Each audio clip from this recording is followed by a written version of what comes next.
To begin with, ISO 24 and Swimlane want to thank everyone for attending this 1-hour webinar today.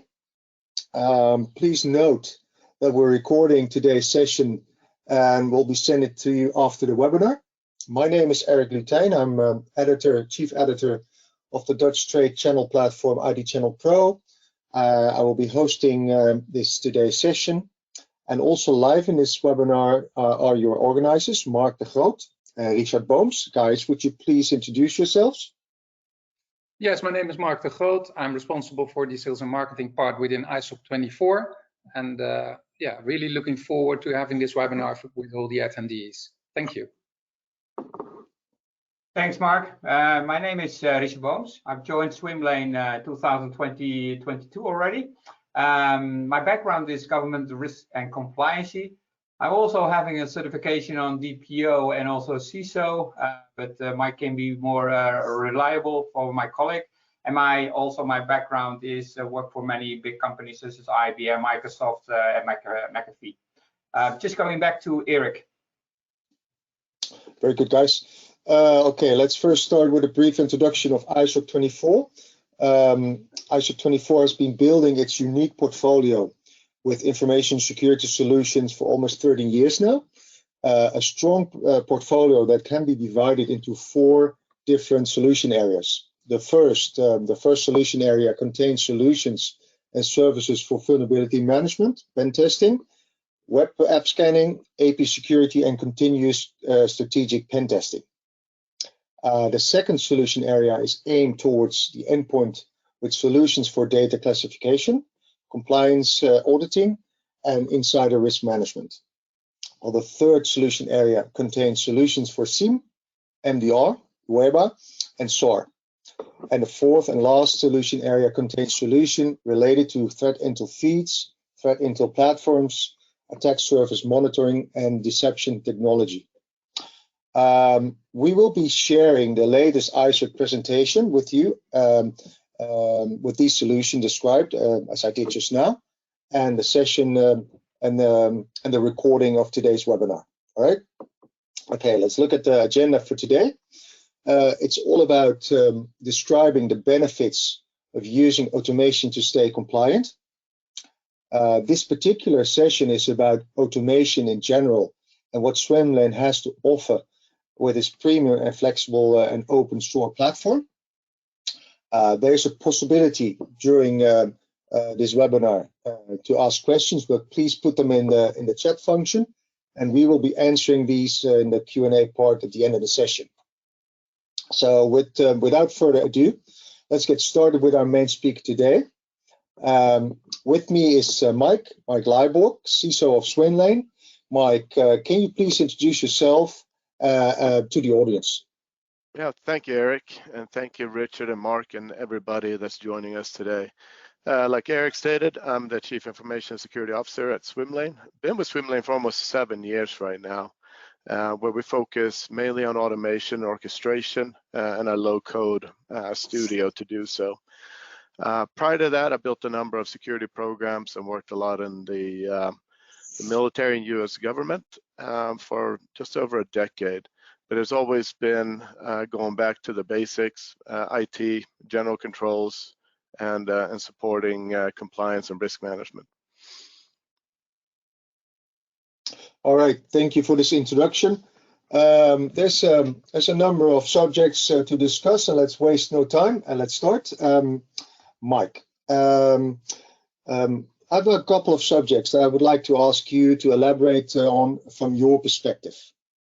You have spoken with a lot of organizations and CISOs last years, and of course we're curious to learn about your opinion about SOAR in general and how Swimlane can enhance the organization's SOC capabilities. What general challenges do you see ahead of you for security teams nowadays? I think we all the common thread is there's obviously a lot of work to do, and there's a lot of risk management and compliance frameworks that we're trying to align to. And what ends up happening is that we're playing kind of whack-a-mole, right? Where we keep on. What do you mean? Whack-a-mole, sorry. We keep on doing the same thing over and over again, expecting different results. But what it really boils down to is having the ability to kind of stay on top of everything, have observability and visibility, because at the end of the day, it doesn't matter if you're here in the US and you're focusing on the NIST frameworks, or you're in the European Union and you're looking at, or UK even, looking at DORA, NIS, NIS2, GDPR, and the Cyber Resilience Act. And then I just met with some people from Australia last night, and we're talking quite a bit about the Essential 8 down there. It's just a number of really good, solid practices. But I think what we can do better together is figuring out the way to kind of take care of the low-hanging fruit, use automation orchestration to kind of create a repeatable and dependable process flow, so that whatever our analysts are doing in the CSIRT or in the SOC, or what we're doing in the IT and OT space, we kind of have to bring all of those in together so we can kind of measure and look at those trends in order to cover everything that's expected of us. All of that coupled with the biggest challenge for most, from what I hear, is really focused on the business impact. So how do we, enhance and kind of build out these controls in these regulated environments and make sure that we don't break the business, right? So what I mean with that is there's obviously business outcomes that we have to help drive, but we also have to do so in the best and most secure manner that we can. And maybe a very brief go back, as a CISO, you are talking to customers, end users, I guess, or colleague CISOs. Is a little bit describing your role within the organization. Yes, our ecosystem is really vast. Obviously, as an orchestration and automation tool, we have a lot of technical partners that we build integrations with and connectors with, so we can exchange information at machine speed. So a lot of times I meet with those partners, but also advise and assist large enterprise and governments with automation orchestration and that journey, the whole transformation. What we've learned over the last decade in automation orchestration to make sure that we are not doing what we used to do. So take me back as a security analyst day. I would write Python script, Bash, PowerShell, and we'd kind of keep all these siloed tools and scripts to go and do little mini automations, if you may. That became really hard to manage. And as people come and go, or as platforms change, it becomes almost impossible to manage all those integrations. And if you didn't write it, now you toss it away and you have somebody else. So what we did at Swimlane is we created a whole platform around that use case that we can then kind of advise and assist, bring in these connectors, and rapidly kind of increase innovation, as well as reduce response and remediation times, all by also doing continuous monitoring to kind of handle what we're talking a little bit about here today, some of the requirements for NIS2 and other frameworks and directives. I see. And you've been talking to all kinds of organizations. Where, in what area brings us the best, or you the best information? Is it from the say the governmental organizations, or is it the enterprise organizations, or also the mid-market? It's probably a hybrid of all the above. I think we often see that people try to split organizations or into verticals, and this is what they're challenged with, and this is what this organization is dealing with. Really, I think we're all dealing with the same kind of issue, right? And so when we go out and engage, we often start at the ground level, so the boots on the ground, right? The analysts, because when you hear from them what they're doing and what their challenges are, if you make them happy, you make their lives better, that kind of flows up. And as long as you then know the KPIs from the management leadership and maybe some compliance frameworks of what they want to measure and continuously monitor, then it becomes really easy to then also meet the corporate goals. Yeah, understand. And just another thing that popped up. Did you also talk to in your journey to Dutch CISOs and Dutch organizations? Yeah, I even worked with the Dutch military. The same issues and same concerns. We have some partners in the region there as well that we're kind of assisting with. But the best thing is every time we engage with someone or anyone, you know, you kind of listen and learn, and you see like, oh, I forgot, we haven't done this, and I see that they're doing that. So now you can continuously improve your own process and risk management. Yeah. So actually, there's no specific country or type of organization that's really top of mind now. No, I think it's literally everything. I mean, we obviously work a lot with the U.S. government and NIST and CISA because there's a lot of really good exchange of information, and we're expanding our partnership in Europe as well through that ecosystem to make sure that we can share relevant information at the rapid pace. All right, let's go to another subject that's also very popular in our conversations and going in the market. It's called alert fatigue. And could you please explain this a bit more and how Swimlane can assist organizations to overcome this solving and growing issue? Yeah, I think it's kind of what I started saying, right? You know, you go back 10 years, we had what, antivirus, maybe some EDR. We may have had a SIM, you know, hopefully we had a SIM. And since then, most organizations might not have increased the number of people in their security program, but they certainly have increased the number of tools. So what ends up happening then is you know, you go from maybe 10 signal sources in your environment to maybe up to 50 or 100. So if you don't increase the people, the personnel triaging these signals and continuously tune and monitor those systems, then you end up having to often tune or detune, so disable a bunch of features. We hear that all the time, right? So someone goes and buys a new Tesla, but they never drive it on auto pilot, and they never go fast, right? So because they can't, because there's too many other things going on. So alert fatigue, what ends up happening, and this is why it's awesome talking to the boots on the ground, so to speak, is that they just feel powerless, and they can't take care of all the signals that they're getting. So they may then start only doing like high and critical instead of focusing also on the medium and low. And because there may not be a really solid process, if you have 100 people working in a SOC, you may have 100 different ways of triaging the same kind of signal, which can cause issues downstream, right? Especially if auditors come in and say, well, what's your process for doing this?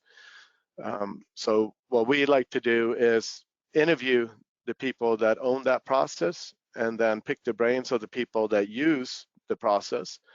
And then we basically build that out in playbooks in our low-code automation studio. And by doing so, now we can make sure it's repeatable, it's predictable. So you know 100% of the time, every time the signal comes in, it goes through the same level of enrichments. It goes through the same level of prioritization. And then the beautiful thing is also now you can take and do further lookups, right, as far as making risk profiles for users, assets, identities, services, accounts, etc. Data stores really is what it boils down to.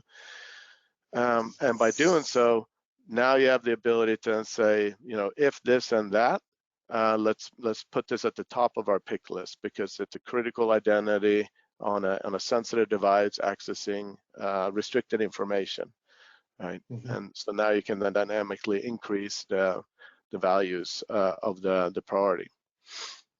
Sorry, it was a really lengthy answer, but there's a lot to it with the alert fatigue. So what we try to do is build those processes and automate, whether it's 100% like fully automated end to end, or maybe it's up to 90%. just to make sure that when the people and the analysts and the individuals doing the incident response, they don't have to go and pivot. They don't have to look through 30 different tools. All the information has been aggregated, it's been correlated, it's been normalized, and it's been visually standardized. So it doesn't matter if it's an EDR or a SIM or an XDR or a phishing alert, it always looks the same as a case or an incident. Must be a blessing for those who you call those with feet on the ground, foot in the mother in Dutch. Actually, I've heard that it's also a reason for those guys, to stop this line of work because of the frustration. It's becoming a serious problem. Something you've heard as well? Absolutely. Yeah, I think this job is fun. It's awesome. Don't get me wrong. We have our long nights and tough days, but at the end of the day, it's exciting, right? There's so many things that we get to do every day that we get to help support the business, and kind of manage the risks. And I think when it comes to people getting like the burnout or the true alert fatigue, where they feel like they've lost influence and they can't control the outcomes, they're just triaging tickets, right? I got a good success story. About a year ago, we onboarded a new member to our team, internal team. And when I say internal team, we managed our enterprise IT and our public cloud offerings, right? So it's a lot of assets and a lot of signals. And we've taken a little different approach. So we sent our guy to 2 weeks of basically Swimlane turbine boot camp, and he went through all the training, certification, and then when he was done being trained and certified, because we knew he had pretty decent amount of years of experience, but he didn't have an experience in our ecosystem. Might not have known our SIM, might not have known our EDR or MDR, or like a cloud workload protection platform, etc. So we just trained him on our platform first, and so within 2 weeks he was able to start triaging incidents. And in between now, because of our automation, he had time to do the subject matter expert training, kind of dig deeper. And the thing is that even though, you don't ever have to context switch out of our platform, nobody's stopping you from it. Like, we always keep the source link in the alert, so that when they triage an incident or a case, then they have the ability to always go back to the root system, and then dig deeper in there should they want to do something else. Not everybody knows every SIM query language out there either, right? So having the ability to take a lot of these normal queries and kind of pre-staging them in our workflow and playbooks, now it allows us to, if this, then go ahead and do 1, 2, 3 queries in all these bespoke siloed systems. Maybe it's your identity, maybe it's your SIM, maybe it's your EDR, maybe it's your code base. So we have the ability to then quickly bring that information in until that person is fully onboarded in all of our systems. That helps, I guess, going back to the question, that helps out with burnout, and then hopefully feeling more empowered to do what they need to do to get the job done. And then the best thing that we get from that is feedback, right? So continuous lessons learned, like, hey, I've seen this new API endpoint, I've seen new enrichments that we can do from X, Y, and Z. So then having the ability to go out and integrate those and kind of update your playbooks. So test that in dev, push it to staging, run it for a while, make sure it tunes, and then now you're up in production and you're being even more efficient. And life is even better for those people working in there. Yeah, well, it is a continuous race, a rat race. So it's not the number of tools, but it's how you manage all the information, I guess. Absolutely. And it keeps on getting more and more, but the fidelity of the signals are also getting better, right? So as long as, that's a constant battle. We'll probably talk about it a little bit more here in a bit, but what's really important for me is looking at trends over the last 3 years to say, okay, when we swapped from technology A to technology B, what was the business impact? Was that frictionless, or did we start breaking things? That's always good to know. But also, how did it affect our risk and posture? Was the net positive, right?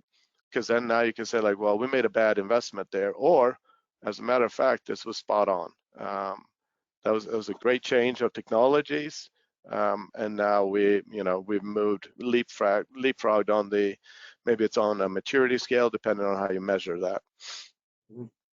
Yeah. As I said, it's a rat race, and it will probably never stop. Huh? All right, let's jump to the main topic of today's session, and that's the upcoming NIS2 standard. And as we all know, we are faced this year with the NIS standard with its deadline around the 17th of October, on the 17th of October. And I'm hearing a lot of signals that many organizations will probably not be ready by this date. What are your thoughts about on this? Yeah, I think it's just like anything, right? Like here in the US, we work on like SSDF, Secure Software Development Framework, right? So we look a lot at how we produce our own platform and push that to the cloud for our customers. A lot of the frameworks, they have really solid best practices, or let's say better practices. So you're never done. And I think people shouldn't say, okay, I have to be 100%, because a lot of times these timelines are a little bit constrained. But it doesn't mean that you should just give up either, right?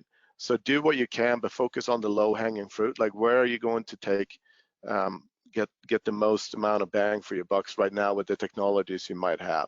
Then do another risk and gap assessment and say, okay, what's the rinse and repeat?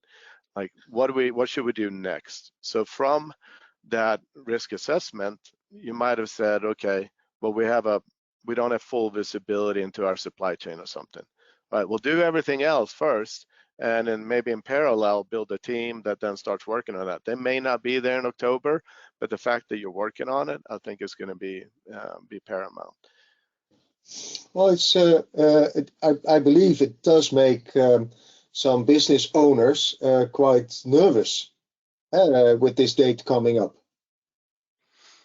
Yeah, I mean, it's like anything, right? We have new SEC regulation where you have reporting requirements, right? So let's take that. That's probably one of the quickest wins, is figuring out who do we report these incidents to.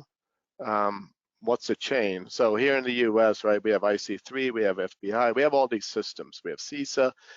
That's very easy for us to integrate with and push information to. So if we see something, we can share with our community. I know it's very similar in Europe, but if you don't have that pipeline built out yet, I think that's a really good way to start, because, let's not dig too deep, but if you have to at least do an initial notification, like a warning order, like, hey, we've seen this, we're investigating it, you have about, I believe it's 24 hours under the new directive. So if you can take care of that, now you can then focus also on, like, okay, where are all the data sources that we would have to go and dig in?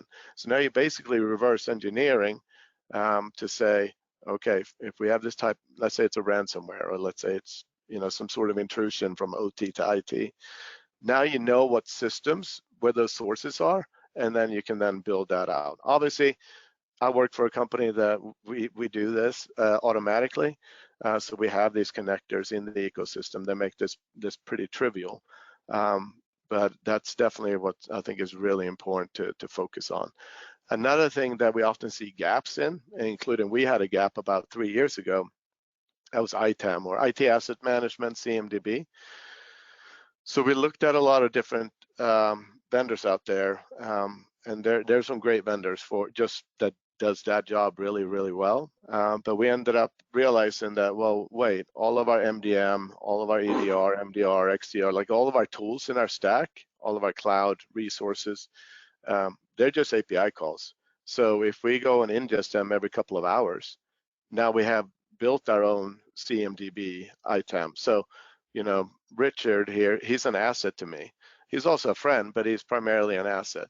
And he has a value to our organization. So does his device that we're meeting on here now, right? And so does his mobile device.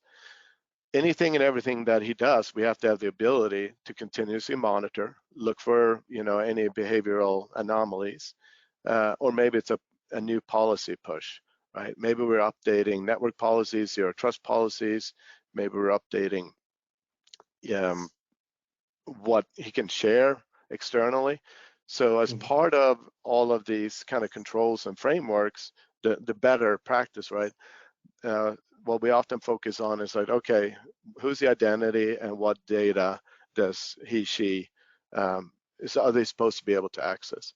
Because if Richard is only cleared for up to confidential and we see him trying to hit restricted information, that's obviously a bit of an insider risk. And then we can tune and obviously talk to managers and bring everybody in. So having that system of record concept to us is probably the most important thing that we do, in my humble opinion. Yeah, a lot will happen in the next 6 months. And do you notice that there's a growing interest to Swimlane's products now with NIS2, with the directive coming into well, close to its date? Yeah, I think just in general, I think what we've seen the last couple of years as well is, you know, IT, OT kind of bringing things together. So we've built some really strong partnerships with some of the leading technologies in the space.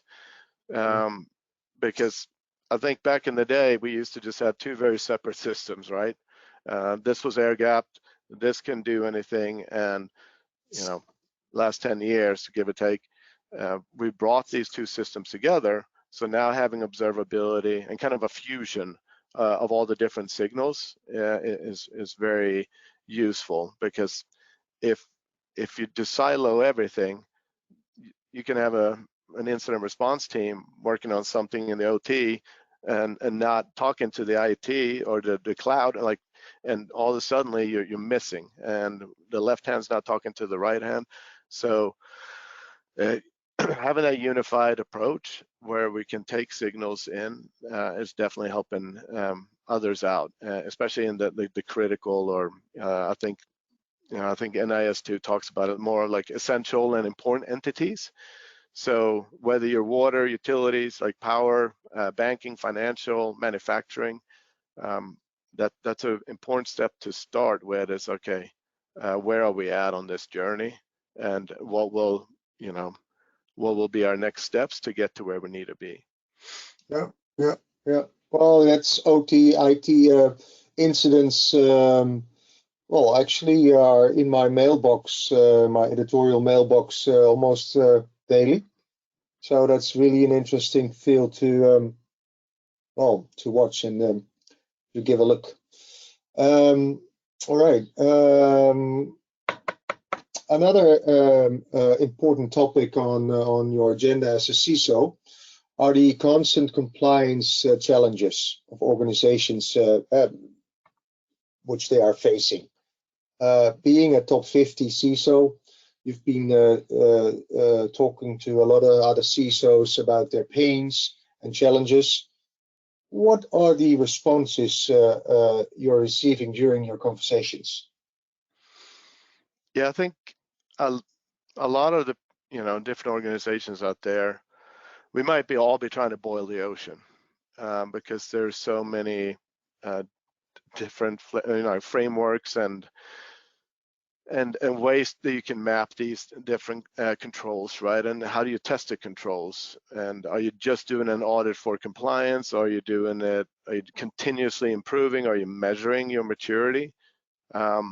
So I think the first thing that everybody needs to just, including myself, like slow down a bit, right? And say like, okay, what's in scope? What do we have to focus on? What are our customers requiring? So we started obviously with our SOC 2, but then went to ISO, and then continue on with CMMC. As you go through that journey, you'll start seeing that there's a lot of overlaps between each one. So if you do the basic controls, now SOC 2 isn't super detailed, but ISO goes a little bit more, and then once you get to CMMC and NIS and DORA and all those, there are specific things that you have to do and that you will be you have to provide evidence for. So I think figuring out what that scope is, the initial scope, and then go from there, kind of do a Lego building block approach to make sure that A, your customers know that you're compliant, but compliance on its own isn't really that important unless you're managing risk, right? So it's a constant circle of dealing with risk and compliance and really governance. So the internal messaging as well. Right, a good example for that is, I think we often just look at tools and tech, but the processes are equally important, and I think the human part is the most important, because even in our platform today, we started incorporating artificial intelligence, and so that brings a vast amount of context, but we still have humans that may end up doing that last 10% or 5% or 1% of incident response, and then being able to have the full loop back to look back in time and saying, well, why did we get this signal? What are the lessons learned? Oh, it's because something changed in our infrastructure as code. So there was a compliance violation that then created a signal that then created a path for someone to do something that they shouldn't be able to do. So I'm not a big fan of the word shift left, but I think that's really important. Whether it's in your supply chain, of being able to map out your supply chain, whether it's in your software supply chain, maybe it's your physical supply chain. So where you're procuring your devices from, your components, if you're manufacturing technology, or if you're building software, which pretty much every company in the world builds their own software, right? So where are they getting that, maybe a couple of those libraries, some packages, are they copying code from X, Y, and Z, and then having like embedded security champions throughout your engineering and developer teams to kind of review. It's like, hey, this sounds like a duck, it looks like a duck, or whatever. It might be a duck, right? So training and enablement, continuous feedback, and then just getting back to the basics. I think if in the military, we used to say master the basics. If you can shoot, move, and communicate, you're going to be all right. I think in cyber and risk, if you can take care of traffic, ingress, egress, identities, and you have all of your data stores tagged and monitored, you kind of reduced a lot, because now you have observability where you can take actions on. If you can't see it, you can't do anything about it. So those are those gaps I talked about earlier, that they should probably be part of your risk assessment, to identify those gaps and then bring the technology in, or process improvements. You may already have the technology, you might just not be ingesting it or normalizing it or taking actions on it. So a lot of times you can probably use existing technology to take care of the issue at hand. Yeah. It's there's a lot of work to be done, and couple of months or a number of months to October. Do you notice differences between the USA, you're working there now, and Europe? With regards to NIS2 and steps taken, preparations. I think there's a lot of overlap, especially with 853 SSDF that I mentioned earlier, NAS2, but also our reporting requirements. As of late, we started having reporting requirements to the SEC if you're a publicly traded company. It's very similar to like, okay, we did another webinar a while back, but we're talking about if it's material or not, right? So as we go through our war games right now, and we kind of look at our tabletops, maybe that's better said, we look at the different incidents that we rehearse for. We also then say like, hey, is this a material incident? What are the communication plans? What are the fallback plans? What's a business continuity, disaster recovery? So if you're always answering all of those, what are the risk mitigations? How could we stop this from happening? Kind of that thought track. that helps out with all of it. And that you do the exact same for NIS2, you do the exact same for all the other frameworks here, and it just helps everybody know what they need to be doing, who's doing it, who's accountable, who's responsible, all of the feeders that go into those systems and decisions. And when you do it with the whole leadership team, you kind of get the buy-in. Everybody now knows that if this happens, here's what we're doing. So once again, that's human, that's not necessarily technology. The technology helps bring all that evidence so you can make a business-driven decision for the dissemination of what your findings were. But you have to bring in humans in the loop, whether that's external counsel or other government bodies or regulators, or do these official filings as well. Mm-hmm. Hey, and Mike, from a business point of view, how accessible is this technology to the mid-market? I can imagine governmental organizations, enterprise organizations have their budgets for these kind of tooling. How affordable is it, and accessible, not just affordable, accessible is this solution, these kind of solutions for the mid-market?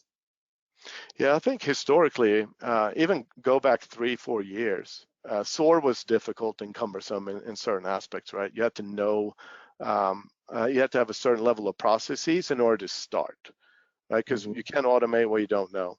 So when we talked about maturity levels, right, the organization had to be mature enough to have the ability to kind of drive and then figure out, okay, this is where we're going to start our automation journey with. I think in the last couple of years, this has become really easy. So for example, we have a marketplace where you can download components and solutions. You don't really have to know every step in the process, because we can help you make that easy. Obviously, we still have to give you the flexibility, or our customers the flexibility to change so it aligns with their process. There's not, everybody loves to say like, well, it depends. Well, it truly does depend, because company A and B might deal with, signal X in 2 different ways.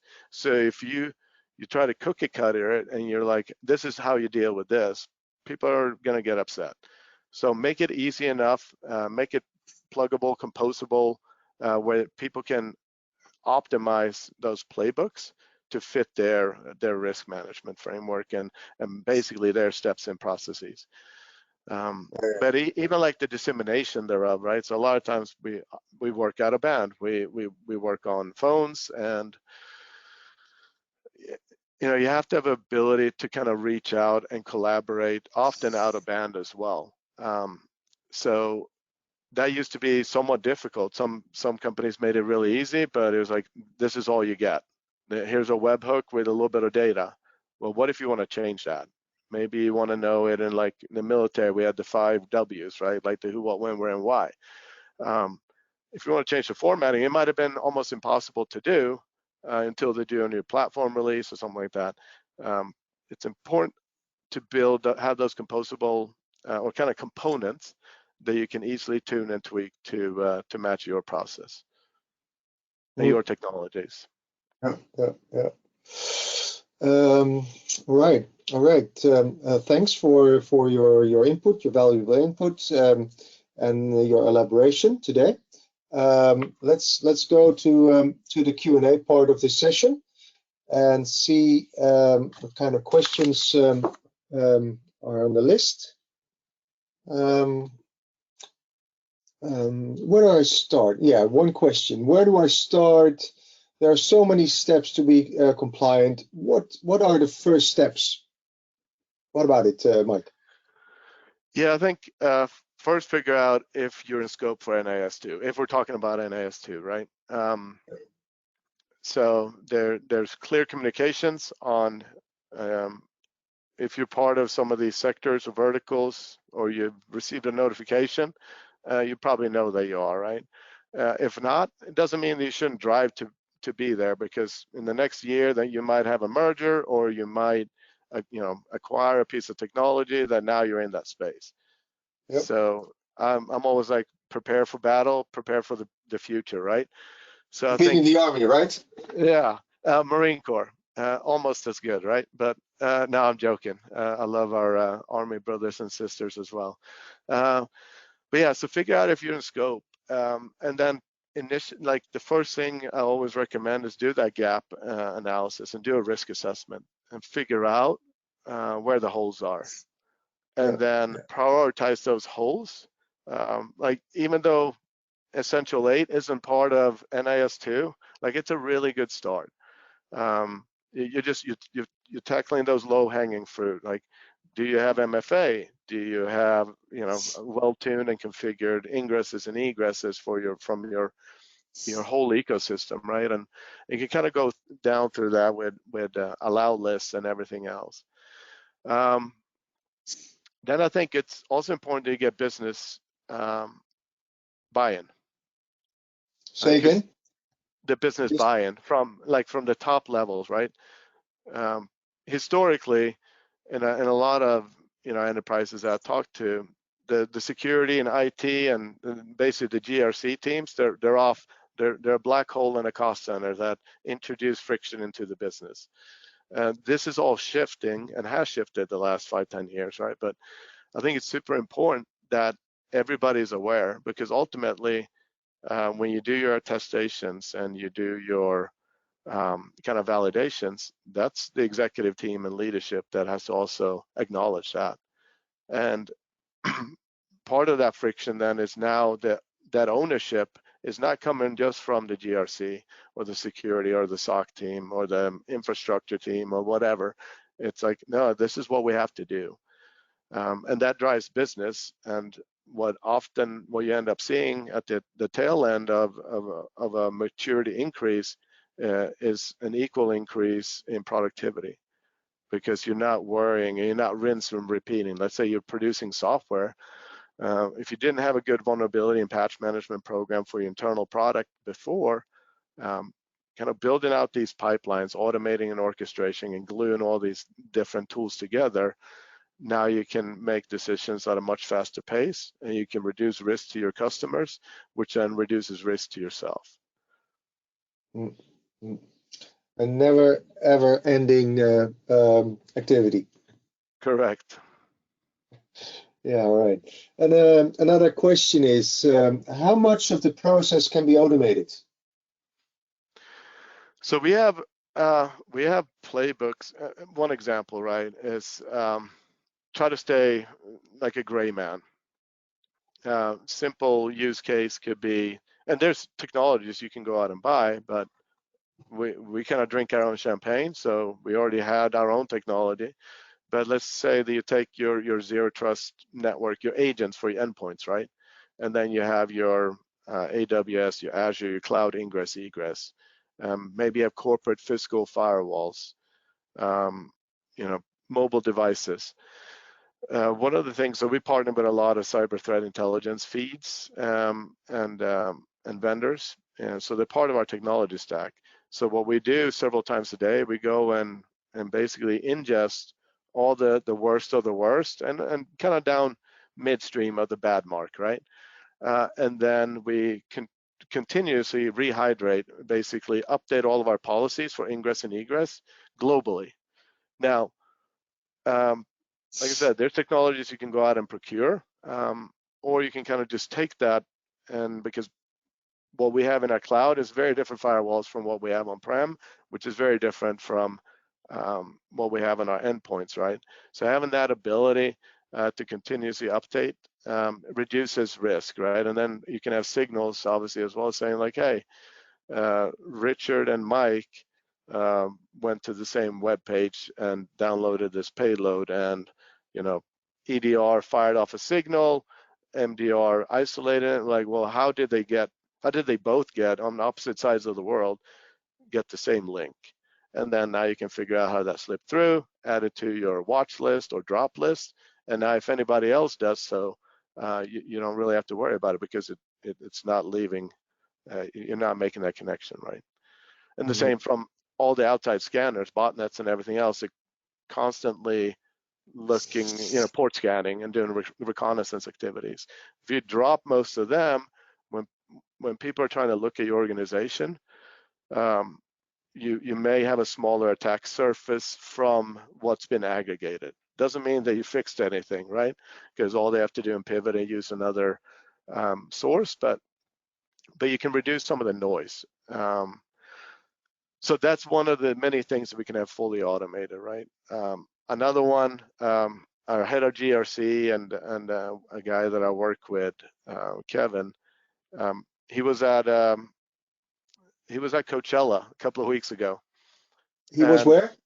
At Coachella. It's like a music festival here in the US. And someone stole his phone. Yeah, Sorry. someone stole a pickpocket. Someone stole his phone, right? So I think it's super easy to take that use case and that incident, right? Because he had to have biometrics to unlock it and everything else. I think it ended up in China, his phone. But either way, what we did was he used an out-of-band signal to get back to us, and then we simply clicked the button, and then that blocked his device. We monitored it for a little bit.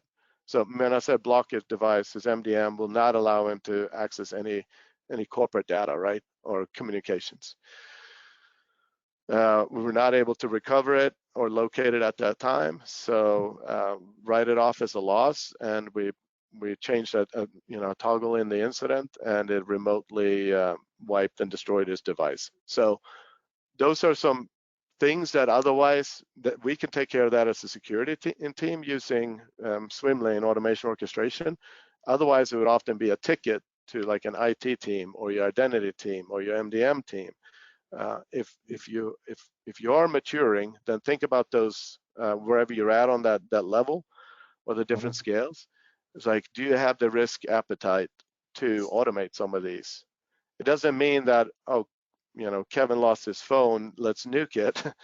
It's like, go through a couple of steps. There was still human intervention and confirmation in there.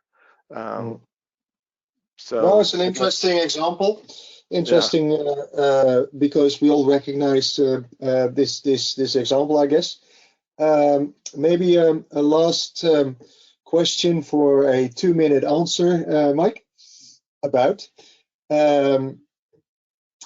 can we constantly have workflows automating compliance, or do we have to set some time aside to plan for auditing? That's a great question. The way I look at that is a continuous monitoring. So it's pretty trivial, easy for us to ingest all of these signals from our compliance tools in our stack. So we bring them all in, we aggregate them, we normalize them, we track them and trend them over time. That we can see if we're getting better or worse, right? That's not something that humans should have to be too involved with. So I would say, yes, you can automate that part. There's still going to be part of compliance frameworks where you have to have humans involved to collect outside evidence that cannot be automated. It might be people signing in to your office building, right? Like that's a paper copy. So, scan those, get that evidence, upload it into your locker, and share it back with the auditors. One thing that I truly like right nowadays, so our head of GRC, Jack, pretty much all the non-automated evidence collection that we submit to our auditors comes from our single source, right? Our unified system of record. So because he has visibility into our cloud, enterprise IT, identity, data, etc., he just has to go to one place and get it all there. If there's any manual evidence collection that has to do outside of the more HR sensitive that you don't want to bring in necessarily to any other system. Right. Well, that's a 2-minute answer. Very good. Very good. All right. Any other questions that are unanswered will be answered offline after the session. Thank you so much, Mike, for your time this afternoon. Now, as we conclude this webinar, we've learned a lot about Swimlane's SOAR solution and how it helps many medium-sized, large worldwide organizations become more and more in control of the capabilities and processes that they used to encounter. in the storm of constantly changing daily cyber threats. It's all around us. We've been brought up to speed by you, Mike, about the upcoming NIS2 standard and about the pains and challenges worldwide CISOs experience in implementing this new standard. For those who want to continue the discussion with Mike, there's an opportunity to meet with him in person on July 10th and 11th, where Mike will be speaking on the NIS2 Congress or conference, I don't know, in Stuttgart, Germany. The URL, very good, is in the chat, and it will be in the summary that we will be sending to you. So thank you very much for attending today. ISO 24 is looking forward to welcome you during its future panel sessions and webinars, of course, so please stay tuned with them. Thank you all for being present and have a nice day.